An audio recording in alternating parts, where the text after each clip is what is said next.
नमस्कार। विश्व समाधान मंच प्यारा उत्तराखंड में आपका स्वागत है। आज की सबसे ताज़ा खबर हमारे मंच में ये है कि आज उत्तराखंड में दिल्ली के मुख्यमंत्री और आम आदमी पार्टी के प्रमुख अरविंद केजरीवाल ने अपनी पार्टी के आगामी 2022 में होने वाली उत्तराखंड विधानसभा चुनाव के लिए अपने पार्टी के मुख्यमंत्री के दावेदार का ऐलान कर दिया। उन्होंने सेवानिवृत्त कर्नल अजय कोठियाल को उत्तराखंड का भावी मुख्यमंत्री, अपनी पार्टी का मुख्यमंत्री का दावेदार चेहरा घोषित किया। यह उनका लोकतांत्रिक अधिकार है। भारत में हर पार्टी, हर व्यक्ति जो योग्य होता है चुनावी मापदंडों के अनुसार ही होता है, उसे चुनाव लड़ने का और अपनी बात कहने का हक है। परंतु उत्तराखंड विधानसभा चुनाव में सत्ता के लिए उत्तराखंड के हित में, सत्ता के लिए उत्तराखंड में आकर बड़े बड़े वादे करना, लोक लुभावने वादे करना, बड़ी बड़ी डींगें हाँकना और मनोहाल की बातें करना, ये चुनावी गिरगिटों की पहचान होती है। हालांकि कांग्रेस ने भी अघोषित रूप से अपना मुख्यमंत्री का चेहरा घोषित कर रखा है। भारतीय जनता पार्टी में वर्तमान मुख्यमंत्री जो 4 महीने में तीसरा मुख्यमंत्री बदला, उसमें पुष्कर सिंह धामी ही मुख्यमंत्री के चेहरे होंगे। कहाँ तक सफल होंगे? और आज मुख्य विषय क्या है? मुख्यमंत्री के ऐलान किया जो आप पार्टी ने, मीडिया में बड़ी चर्चा है, लोग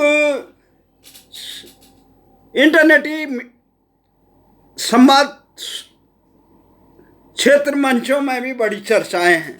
लोगों को इस चीज़ का एहसास नहीं है। केजरीवाल जी, उत्तराखंड की धरती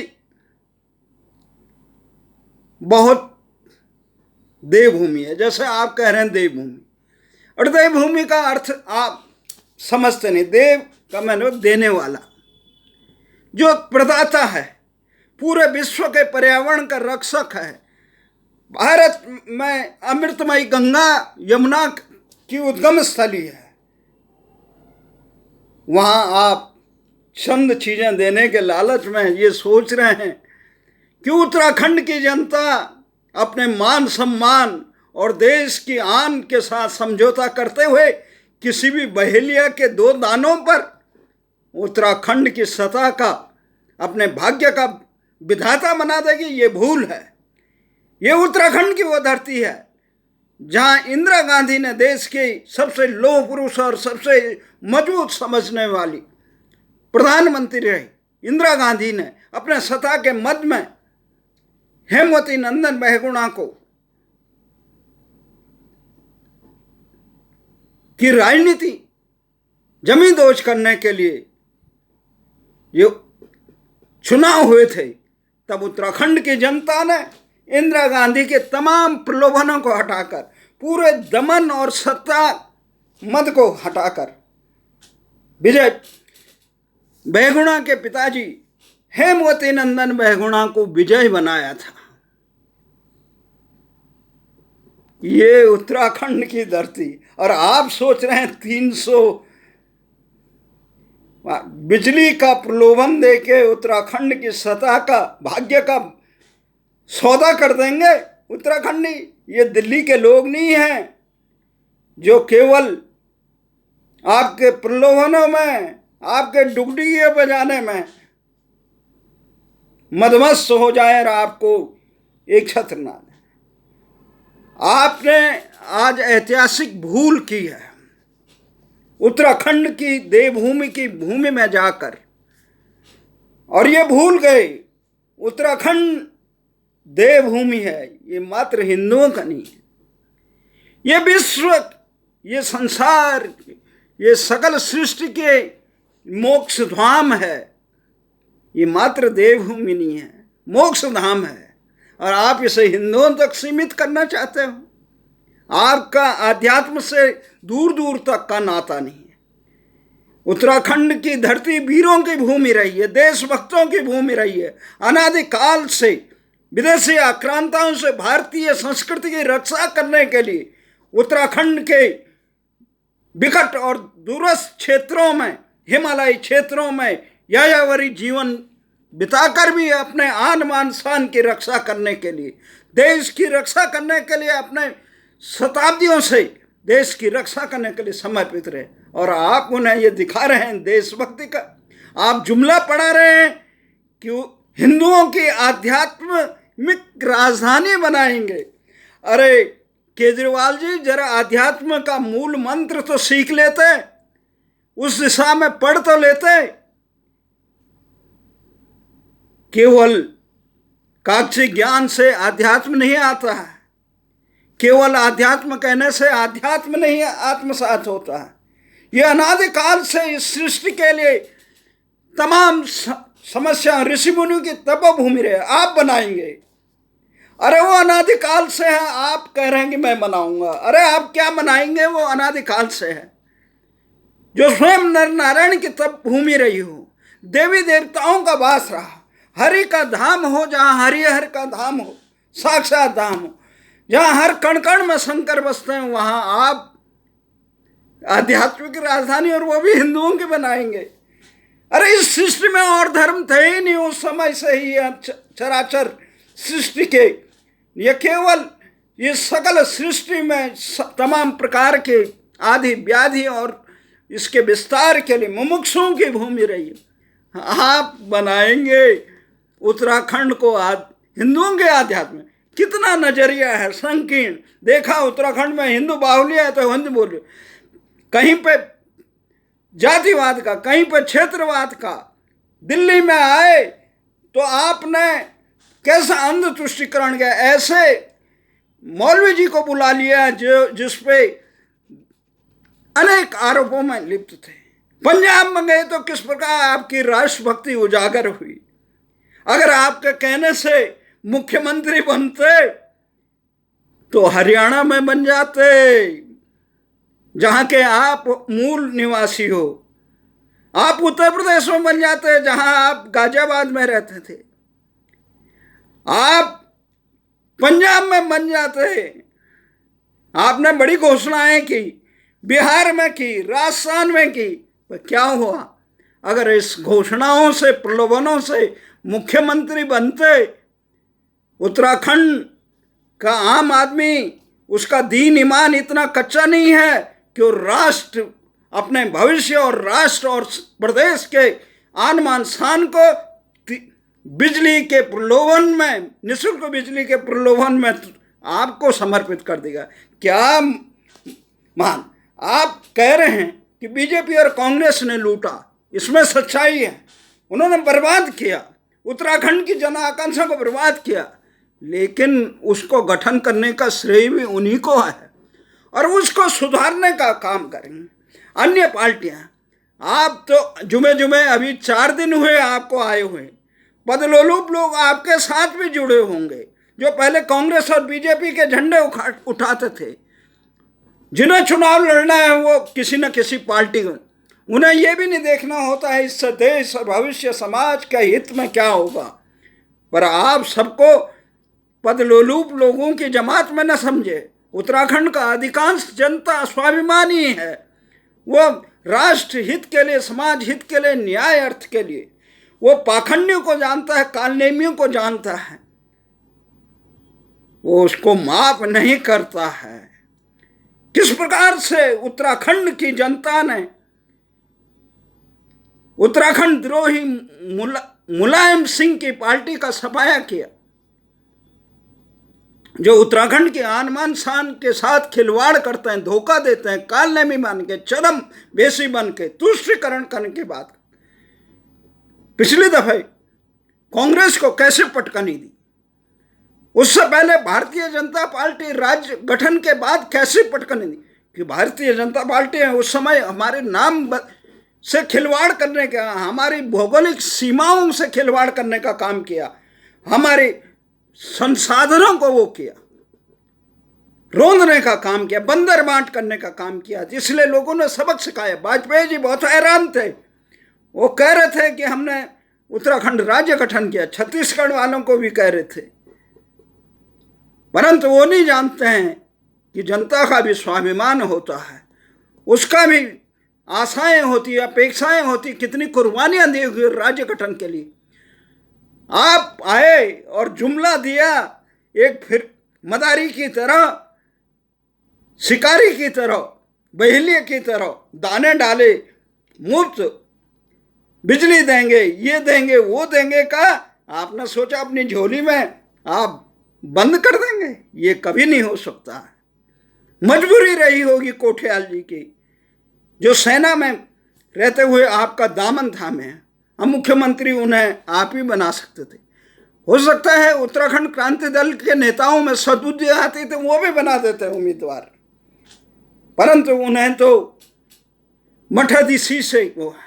उत्तराखंड क्रांति दल ने राज्य गठन के कितना संघर्ष किया, सपना देखा, लेकिन संगठनात्मक कमजोरी के कारण, नेतृत्व की दिशाहीनता के कारण, कि किस प्रकार की समाज की जनता क्या चाहती है, नए चेहरों को किस प्रकार से आगे बढ़ना चाहिए, उस तिकड़म में वो पीछे रह गई। नहीं तो क्रांति दल इस समय आपका नाम लेवा नहीं मिलता था कोई।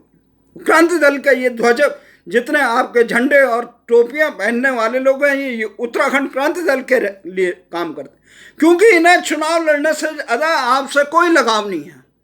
ये जितने भी अधिकांश आए, इन्हें केवल चुनावी, आपने एक पार्टी बनाई है, आपने कुछ संसाधन इकट्ठे करेंगे और यहाँ पे इनको एक वर्ग लाने की शक्ति आप में है, इसलिए ये आपके साथ हैं। क्योंकि अगर इन्हें कल बीजेपी और कांग्रेस से टिकट देता तो ये अधिकांश लोग जो आपके दावेदार हैं मुख्यमंत्री, ये सारे वहाँ पे खड़े होते। अगर कांग्रेस और बीजेपी वाले भी कहते कि हम भी मुख्य, तो ये सारे वहीं जाते। पर रही बात, आपने देशभक्त कहा, देशभक्त चाहिए। अरे उत्तराखंड के हर आदमी देशभक्त है। कर्नल कोठियाल ने अच्छा काम किया, एक एनजीओ बनाकर, संस्था बनाकर उत्तराखंड के युवाओं को भर्ती कैसे करते हैं उसके लिए प्रशिक्षण दिया। परंतु इसका मतलब ये नहीं है कि सारे भूतपूर्व सैनिक अपना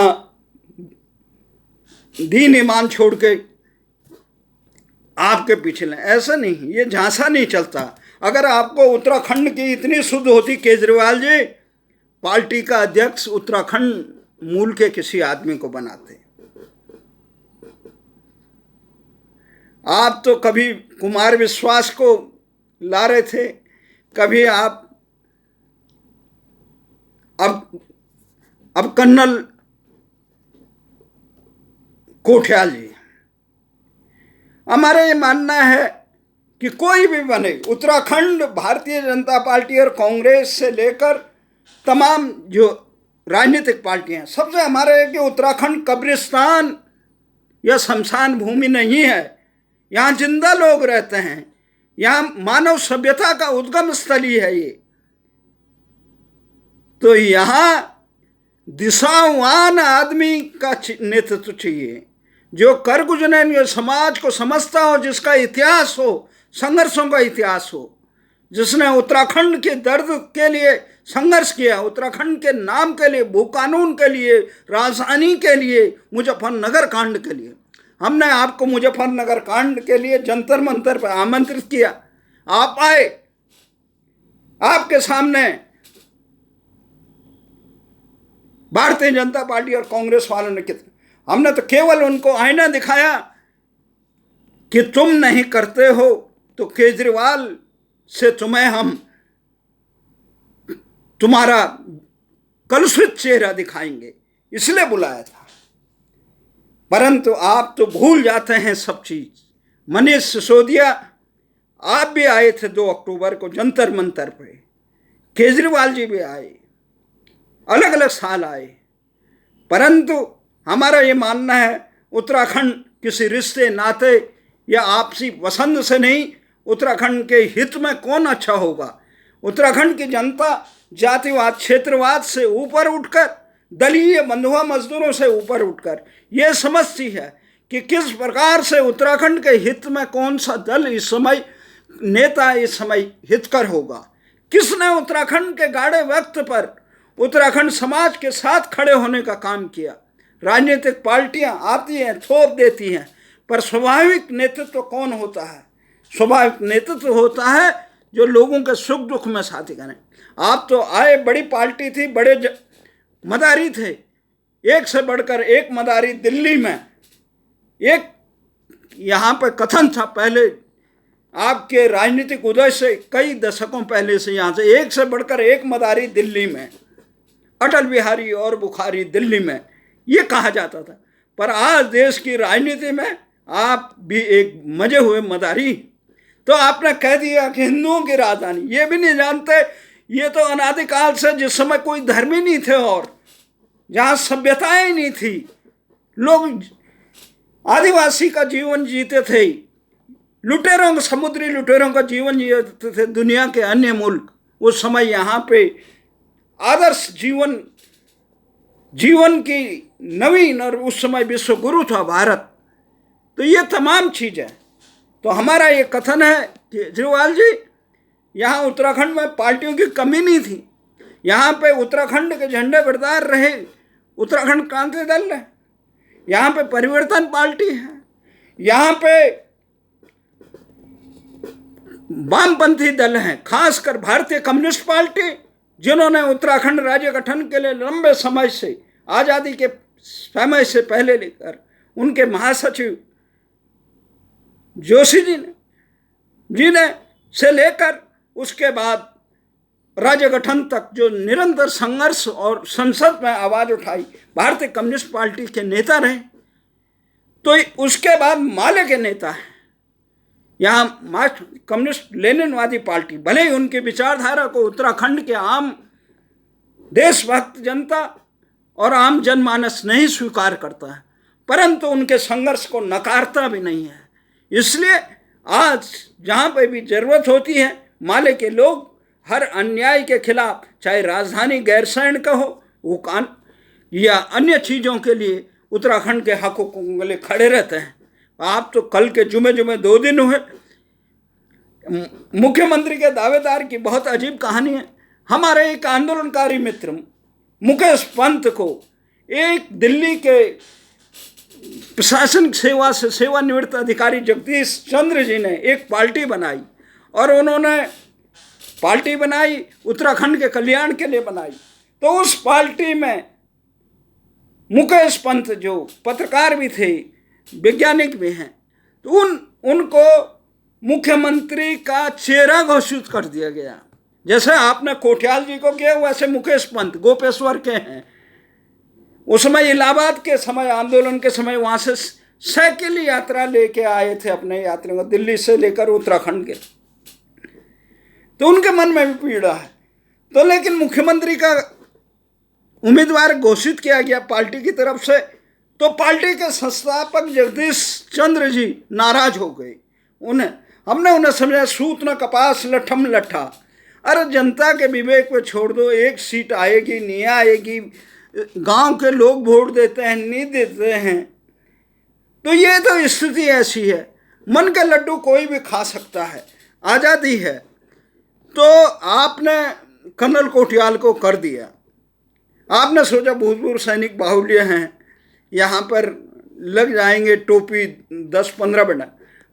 उत्तराखंड में हप्पू और पप्पू जब इंदिरा गांधी के खिलाफ एक प्रकार से उत्तराखंड स्वाभिमान बचाने के लिए बैगुणा जी का चुनाव इस तर्ज पे किया गया, तो उत्तराखंड की जनता ने तमाम प्रलोभन और दमन के आगे सर नहीं झुका के बैगुणा जी को विजय बनाया। तो इसलिए अगर आप में जरा भी वो होती, विवेक होता, उत्तराखंड के लोगों ने आपको बहुत समर्थन दिया कि आपने जब अन्ना आंदोलन चलाया, हम भी धूप में कई साल, तो हम मालूम था कि ये इस प्रकार, हम समझ गए थे जब आप कह रहे थे कि एक चपरासी से लेकर प्रधानमंत्री तक जो भ्रष्टाचार करेगा उसको, उस पर तुरंत एक्शन होगा, उसको लोकपाल के अंदर। पर आपने एनजीओ के बारे में नहीं कहा। हाँ, एनजीओ से उत्पत्ति हुई है और एनजीओ की आपका चिंतन अमेरिका में रहा, इसलिए एनजीओ से हमने जंतर मंतर में बहुत करीब से देखा। आपको उत्तराखंड की जनता को माफ़ करो, आपने अन्ना हजारे से लेकर अपने आंदोलन के तमाम साथी को दूर भले ही कर लिया हो असुरक्षा की भावनाओं से कि सत्ता पर योगेंद्र यादव जैसे और एडवोकेट प्रशांत भूषण जैसे आपने साथियों को अलग किया केवल असुरक्षा के वजह से। एकाधिकार चलन, आपने दिल्ली में पहली सरकार किस पे बलिदान किया कि जन लोकपाल बनाएंगे। उस जन लोकपाल का क्या, जिस जन लोकपाल को आप बनाने से पहले दिल्ली के आंदोलन सड़क पे जंतर मंतर पर कांग्रेस के पूर्व राष्ट्रपति प्रणब मुखर्जी से लेकर तमाम की तस्वीरें लगा दी थी। आपने कहा कि इन पे आरोप है, इन्हें पद से इस्तीफा देने। लेकिन जब आप सत्ता में बने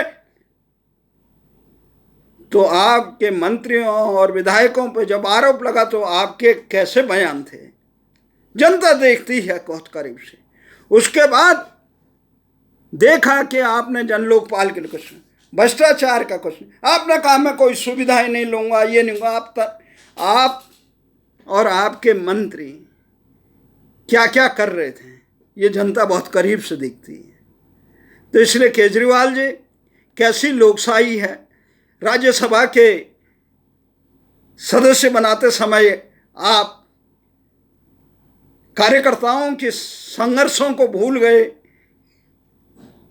आप कौन सा आदर्श हैं? दिल्ली में जिस प्रकार से दंगे हुए उस पर आपकी आत्मा वो नहीं हुई।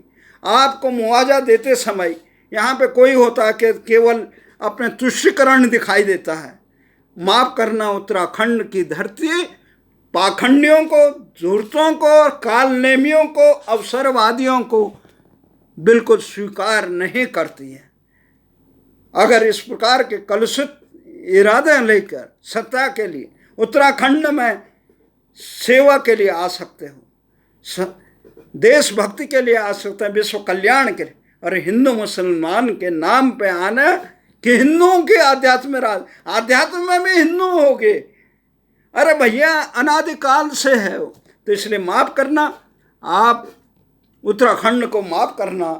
उत्तराखंड की जनता जानती है कि कब किसको मतदान देना है, इतिहास बनाना सीखा है, कालनेमियों को बेनकाब करना सीखा है, रिश्तों पे नहीं, यहाँ मूल्यों के लिए समर्पित होना और राष्ट्र और समाज के लिए अपना सर्वस्व बलिदान देना, ये उत्तराखंड की परंपरा है, वीरों की है, दलालों की नहीं है, टोपी बदलने वालों की नहीं है, चेहरा बदलने वालों की नहीं है। उत्तराखंड अगर समझते हुए तो कभी नहीं कहते हिंदुओं का आध्यात्म राजधानी बना देंगे। उत्तराखंड होता है उत्तर जमा अखंड, जो अनंत काल से समाधान खंड है, मोक्ष धाम है, उसको इस प्रकार से बनाने का अहम, आप कह रहे थे रामला मैदान से, हमें अहंकार नहीं करना चाहिए, पर आज आप उत्तराखंड की थोपी हुई राजधानी, आप गैरसैंण का नाम नहीं लिया, उन शहीदों की शहादत का सम्मान नहीं किया जिन्होंने गैरसैंण राजधानी बनाने के लिए संकल्प लिया था। आप तो कह गए हम बनाएंगे आध्यात्म हिंदुओं की। अरे आपको हिंदू और मुसलमान याद आए, आपको उत्तराखंड याद नहीं आया, जिस उत्तराखंड ने राष्ट्र के कल्याण के लिए अपने को समर्पित, गंगा यमुना की तरह, हिमालय की तरह। आप क्या बिजली देंगे? बिजली तो हम पूरे देश को दे रहे हैं। टिहरी से लेकर उत्तराखंड की नदियों को जिस प्रकार से लहलहान बांधों से तबाह कर दिया गया, उत्तराखंड की जो 60% से अधिक जंगलों से, पूरे हिमालयी क्षेत्र से जो विश्व की पर्यावरण को बचा रहा, आप बिजली देंगे उन्हें? अरे हम बिजली दे रहे हैं, हम पानी दे रहे हैं, उसकी रक्षा करें अनादिकाल से देश की, और आप दे रहे हैं हमें। ये हमारा हक होता था। उत्तराखंड के उदासीन सरकारों ने जो उस पर ये बंदरबांट संसाधन, जल संसाधनों की बंदरबांट की, उसका दोबारा से अपने हक के लिए सर्वोच्च न्यायालय नहीं गए और वहाँ अपना हक मजबूती से नहीं लिया, नहीं तो इसकी बंदरबांट करने वाले, दिल्ली के, उत्तराखंड के पानी पर लड़ने वाले प्रदेशों के मुख्यमंत्री उत्तराखंड को बिजली देने का अहंकार कर रहे हैं, उत्तराखंड को आध्यात्म की राजधानी बनाने का। अरे आप हमसे, हमें क्या देशभक्ति का और आध्यात्म का और